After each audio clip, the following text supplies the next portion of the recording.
De-individuation as an explanation for aggression. AO1. When people are in an individuated state, aggressive behaviour is inhibited because of the need to behave in such a socially acceptable manner. In some situations, such as submerged in the anonymity of a large crowd, these inhibitions become relaxed and diminishes the responsibility of consequence, and this can occur due to altered consciousness. As a result, people become in a de-individuated state and stop monitoring their behaviour and are more likely to act aggressively.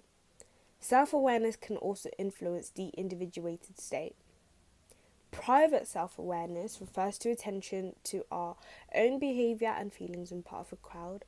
Public self-awareness refers to how we think others see us.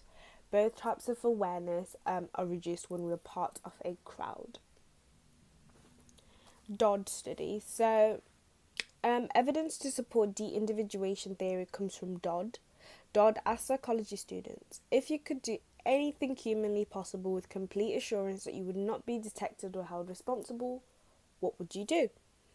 The students knew that their responses would be anonymous. 3 independent raters who didn't know the hypothesis decided which categories of prosocial or antisocial behaviour the response belonged to. Findings revealed that 36% of responses involved a form of antisocial behaviour and 26% were actual criminal acts. The most common was to rob a bank.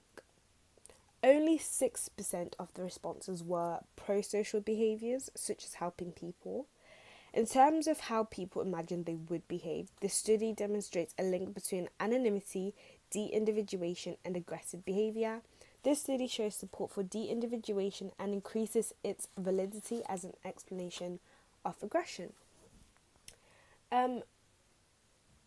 Methodological point. This research lacks mundane realism. A weakness of this research is that it lacks mundane realism, and we cannot say that asking people what they can imagine doing without consequences is an adequate way to demonstrate the process of de-individuation. These individuals may not necessarily do the things that they claim they would do, such as rape in real life, if they got the chance to do what the psychologist asked. This suggests that the study is inadequate for us to look at de-individuation. This reduces the ecological validity and the support for the research into de-individuation. Conflicting evidence.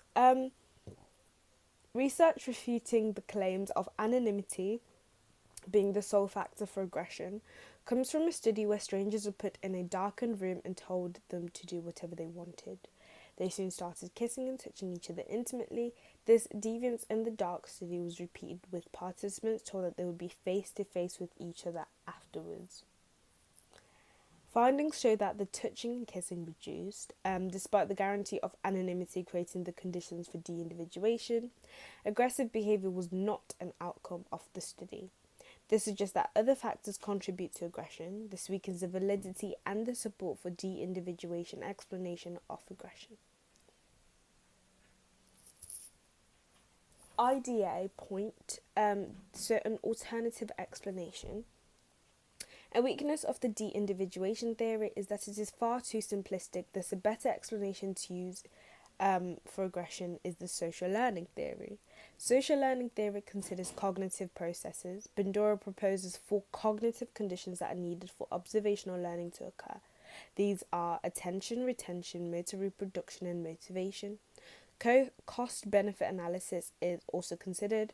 This makes the explanation more valid as it helps to explain the complex processes that go through our minds before we carry out an aggressive behaviour, rather than to simplify it into de-individuation, when de-individuation isn't always the reason that we're aggressive, thus reducing the support for de-individuation and making social learning theory a better explanation.